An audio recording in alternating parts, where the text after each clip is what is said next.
Welcome back, everyone. My name is Holden, and I am your host for the Youth Unmuted podcast. This is a team-led podcast with the Boys and Girls Club of Benton County, where we share unique stories that relate to today's youth. Let's get started. Welcome back, everyone, to part 2 of Youth Unmuted. We are joined by our guest, CEO and President Jim Clark, and we get to hear a little bit more about his story and his journey at the Boys and Girls Club. So let's get started. Perfect. Great to be here, Holden. Thanks. Yeah, absolutely, and it's great to have you. And so what was your dream job growing up? Let's get right into it. What did you want to do when you were a kid? Yeah, I always thought I'd be in the financial industry somewhere, stockbroker, investment banker, kind of in the investment field, if you will. And don't ask me why. At one point, I thought maybe I should be a lawyer or an attorney. I'm not sure why. I'm not really necessarily attracted to those things, but it just sounded cool or sounded like something I wanted to do. At one point, I thought maybe I should go into politics. I'm glad I didn't. I would not be happy in that today, that's for sure. So those are kind of the areas I had, at different times, different phases, thought about doing. In fact, really, even in college, I was still on that track of going into some kind of investment field and thought that's what I would do. I'm a finance major in college, and I'd actually double majored, finance and marketing. So I kind of ended up doing more of the marketing side of things, sales, than I did the finance side of things. Yeah, we talked about in part 1, you said having a job and like making a team that is fun. I'm definitely going to say your job now does sound a little bit more fun than what you had planned on. So good for you. I agree. Yeah, that's funny, and you can just see that you're true to your word. You wanted to do something and you're like, I don't think that's the route for me. And now you get to do something you love and it has an impact that is greater than, I believe, a financial broker stock. You and I are alike in that one. I agree with that too. Yes, sir. So talking about your role as like a CEO, you've been in a lot of leadership roles. What do you think is a leadership mistake that you've made, and what did you learn from it? Yeah, you make a lot of mistakes along the way. And I think first and foremost, whatever the mistake is, I can give you an example, but whatever the mistake is, you said it, you got to learn from it. Don't do it again. Don't make the same mistake twice. And if you do, you didn't learn, right? So I think first and foremost for me, I really tried to focus when something didn't go right. I really tried to make sure I learned from it and didn't do it again. So that's really important. And I think one of the lessons along the way was really about hiring people and knowing when it's time to make a transition. The adage that, it's an old adage, and it took me a while to figure it out, but it's hire slow, fire fast, meaning if someone's not working out, move them out, don't wait.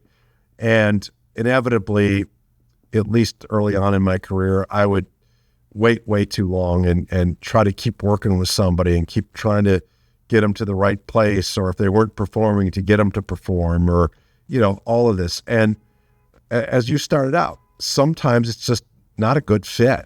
And a person is, they're going to be happier doing something else, and the role they're in isn't a good fit for them. And look, that doesn't have to be a negative or a bad thing. I think if you truly work with someone and have them be honest and you're honest and you figure it out and you part company, you go your own ways, and everybody ends up getting into a situation they like and they're happy with. So, this isn't necessarily always just an adversarial type of thing, or people don't like talking about that.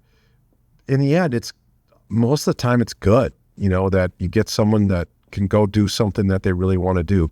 So I think that, is something, that a mistake I made early on was just kept way too long, working with some people that just wasn't a good fit. Yeah, absolutely. Not all jobs that you believe are going to work out are going to be the ones, and there's always going to be other jobs. You can always apply, and it's important to really find one that you believe you're giving your best impact towards. And so, yeah, I agree. I do want to change directions just a little bit, and I want to know, outside of work, what is something that you like to do for fun? Maybe a hobby or just something that you enjoy? Yeah, great question. So I like to do a couple different things. I like to play golf. when the weather's nice. And that's, some people don't think that's relaxing. I do. You get 4 or 5 hours, to really interact with a small group of people. It's fun. You get to get outside, kind of exercise, or whatever you want to call it. I still water ski in the summer a lot. I really enjoy that and still do it quite a bit. And then in the winter, I still do some snow skiing, downhill skiing. In fact, my older son and I are going to Jackson Hole in February skiing for a long weekend, so that'll be fun. Yeah, you're very active. I myself cannot do some of that. Me and my friends, we like to golf when it's warmer, of course. We're not very good. We've gotten warnings for pace of play because it takes us so many swings, attempts just to get it. And, we lose at least like 10 balls every time. But we're getting better, all right? We're learning now. That way we'll be good in the future. But yeah, that's exactly right. And it sounds like you had a lot of fun. I've got to water ski. My friend, he lives, his parents are from Wisconsin. And so we got to go up there in the summer, and we got to water ski on Eagle River. Yeah, so that was really cool. And so, yeah, it sounds like you definitely make fun. You like to get that adrenaline going is what it sounds like. Well, we have a house up in Wisconsin as well, and that's where we go in the summer and water ski and do all that stuff. So it's the same thing. Yeah, that's awesome. And so I want to change it up too, and I want to play a game, if you don't mind. Sure. Yeah, this game is called Teen Slang. And so what it is there are some words that I have, and you also have them. And I just want you to go down the list, try to pronounce each word, however you think it's supposed to be said, and then also like what you think it means. And I will, after each word and your definition of it, I'll tell you, if you got it spot on, close, or if not, like what it means. And I'll give my best try. I'm not an expert either, but we'll see how it goes. We'll see. Some of them I think I got. Some of them I probably don't. But so the first one was bussin. And I think what I thought it meant is like traveling, going somewhere, like, let's all go here, or let's all go there, was my guess at what it meant. I really don't know, but that's what I thought. Well, not quite. Bussin' and like what I've heard you use is like, it kind of like refers to like food. It's like good. Like you'd say like, that ice cream was bussin', like for me, it's kind of just like a positive. It's like a good or something like that. That's my interpretation of it. I've never really heard it your way, but hey, we can start a trend right now. Bussin', we're going to bust it over to Jackson Hole. Right. That's right. I like it. I like it too. Let's get it going. All right. The next one is no cap. So I've heard my son say this. And so that's like, kind of in my day, it was like, for real, is that what you're really thinking? Kind of that type of thing. And, but I have heard that one before, so I may not be exactly right, but I think that's what it is. No, yeah, I think that one's pretty spot on. I think people will say like cap now, like stop the cap. It's like lying, stop lying. So no cap is like, for real, I'm telling the truth, So yeah, I think you nailed that one. All right, good. Got one right. 1 out of 2. I'm 50% so far. Okay, sus is the next one. I have no idea what that means. I can't even take a guess what it is. I like family member or something. I don't know. I have no idea. No, yeah, you're good. This one, I heard it. Have you heard of Among Us? Yeah, so when Among Us was big is when I heard like this one start to really take off. And sus is just suspicious. It's just like part of suspicious. So like in Among Us, there's imposters who go around and like try to murder people, I guess, in the game. And so everyone would be like, everyone is a different color. So they'd be like, red is sus, like red is suspicious. And so like that kind of like adapted to like, you'd say like in real life, like if you think people are lying, you think they're capping, then you say you're sus, or like that's sus. Cool. All right. Well, I like that one. So the next one is slay. So this one, my younger son uses a lot. So I do have an idea of what it is. I'm not sure if I'm exactly right, but he's going into retail management. So he's all about looking good or looking right. And so he uses it like, sometimes he'll say like, oh man, you're slay. Like he'll say I am, right? Like I'm looking the part that day, or I'm, feeling confident, or I'm acting the role, and I'm dressing the part. And, I think it's something, I may not have it exactly right, but, it's kind of like this gravitas thing, like swagger, and I guess that's what I think it is. No, yeah, I like that. I like that swagger. I'd say it's kind of like a good job. You'd say like slay or period, if someone does something that you're just like, nice, like that's good. So definitely, you can definitely say like your outfit is slay or stuff like that. So I think you nailed that one. All right, good. The next one is mid. So I'm not exactly sure, but if I was guessing, it would be like middle. Like you're in the middle, you're not great, you're not bad, but you're in the middle. Or it is the middle, like, hey, what are you doing over there? That's pretty average. Why don't you get better? So I don't know. That's my guess. I'm not exactly sure. I've never really kind of heard it used like that. No, yeah, that's pretty much it. I'd say it's definitely like the middle, like mid. It's not good. It's not great. I feel like these days though, it's more of like a negative. Like you don't want it to be mid.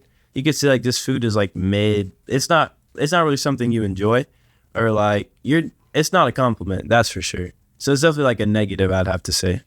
It is. You're saying it is a negative.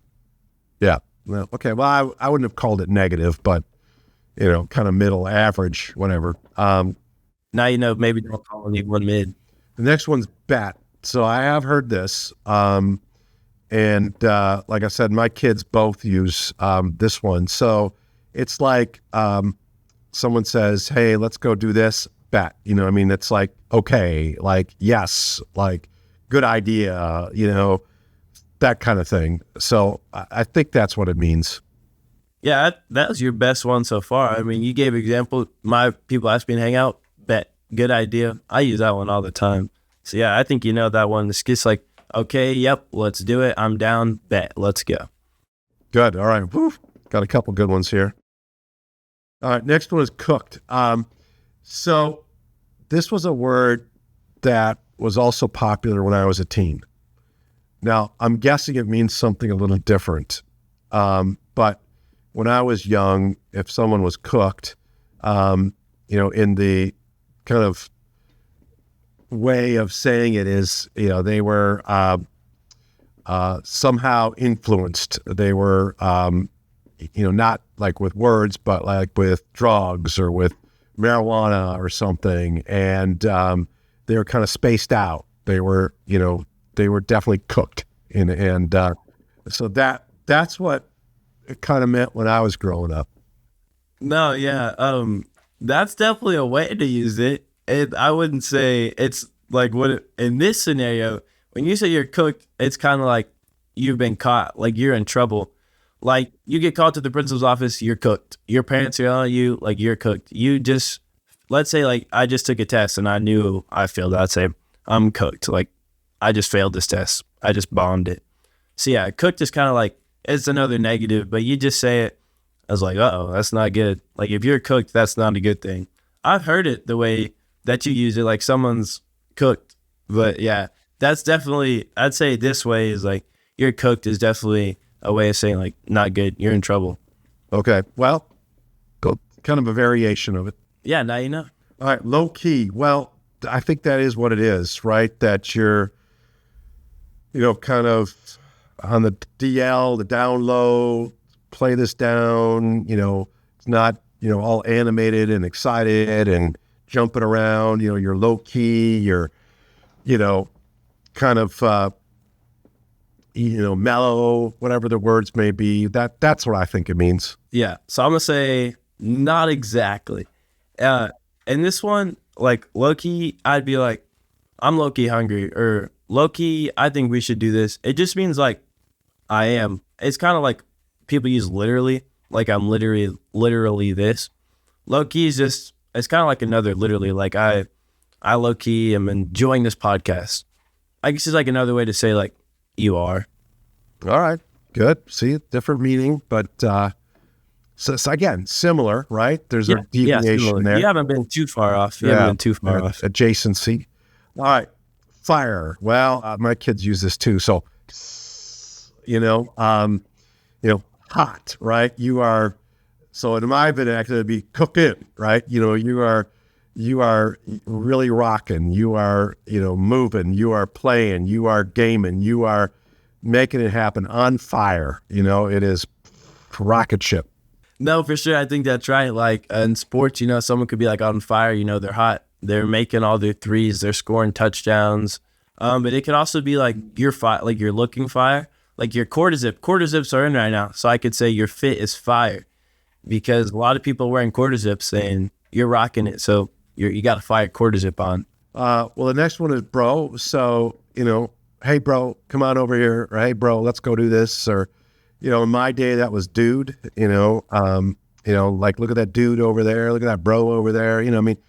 So I think it's, sort of friend, sort of person, a way of describing somebody, in just a slang way, I guess. Yeah, that's absolutely right. I definitely say there was a point where I used too much. I'd call my mom bro, and she did not like it. Yeah, I'm like, bro, I'm your mom. So yeah, that's definitely it, right on the head, just like an informal way talking to your friends. So the last one is drippy, and I have heard my son use this too, and this goes back to kind of this style thing, or, I don't know that this is drippy, but, if you're like high fashion, right, you are, the latest and greatest, that to me would be what that describes. Pretty much that's it. Drippy usually refers to like what you're wearing, your accessories, watches, even just your clothes, you're looking drippy. Yeah, so you pretty much nailed that one. You're looking good, slay, stuff like that. Yeah, there you go. See, use them both. Perfect. Well, out of all those, you got most of them. And even the ones you didn't get, I still think you were close enough, So I'd say great job. Round of applause. Right. I'll give you like a 7 out of 10. I like it. Cool. Yeah, absolutely. So thank you for playing that with me. We're going to jump right back in, just like a few more questions, and then we'll get you out of here. But next thing I want to know is, who is the most famous person you've met, and where was it? Yeah, I mean, everybody's got a different definition of famous, right? And honestly, in this job, I've met so many people, famous people, prominent people, celebrities, sports heroes, there's just so many. I think, meeting, with and talking with, several presidents of the United States has been probably, the most, again, I don't know about famous, but special, people that a lot of people don't get to do that. And again, not just meeting them, but being able to talk to them, have a conversation and especially talk about our work, right? What we do at Boys and Girls Clubs. So, I've got to meet in the Oval Office 3 different presidents of the United States, and some of them multiple times. And that's been really kind of cool. Yeah, that's definitely special. I don't know how it gets more special than that. Can you tell us who they were? So the last 3, Barack Obama, President Trump, and President Biden. Cool. That's amazing that you've had that opportunity. I didn't know that you were able to speak to them, but I've seen that usually the people that make it to National Youth of the Year, they get the opportunity to speak to those presidents as well. Absolutely. Yeah, so that's super awesome. Now you got to meet last 3 presidents. That's amazing. Yeah, next thing I have, actually the last question I have for you is, what is one piece of advice you would have for teens or just youth who are considering joining the Boys and Girls Club? Give it a try. I think too many teens, kids, whatever, pass judgment or form an opinion on anything really, but certainly thinking about a Boys and Girls Club, they don't try, right? They don't even go. They don't even find out. They're just like, I don't want to do that. So I would say to anyone thinking about it, give it a try, go experience it, see what you think, and then make your decision. That's what I would tell anyone. And I would also say that it's different for different people. So even if you have somebody that said, hey, that you only do your homework there or something like that, maybe that's their impression, but others, as you know, there are far more, many things to get involved with and do. So I think even if someone gives you an impression or a perception, I would say it's different for different people, so go try it. Absolutely. And that is everything that I have for you. But I just I wanted to give you the biggest shout out. As you know, like the Boys and Girls Club has millions of club kids. Like you guys represent and serve so many youth, so many children, so many teens. And just that you're able, as a CEO, to take time out and come join our podcast, Youth Unmuted, it means a lot. It shows how much you really care about like the students and the youth that you're able to meet with and be a part of. And I'm honored to have you. I know you said it's an honor that you're in the position as CEO, but we're honored to have you as CEO and even just as like a human being, you know. I feel like we had some great conversations and I'm really looking forward to allowing everyone to hear it, and just thank you again for taking time out to be here. And I can't wait to be able to meet with you again. Well, absolutely. Anytime. Happy to do it and happy to help out. And it's good to see you and hope to see you again soon too.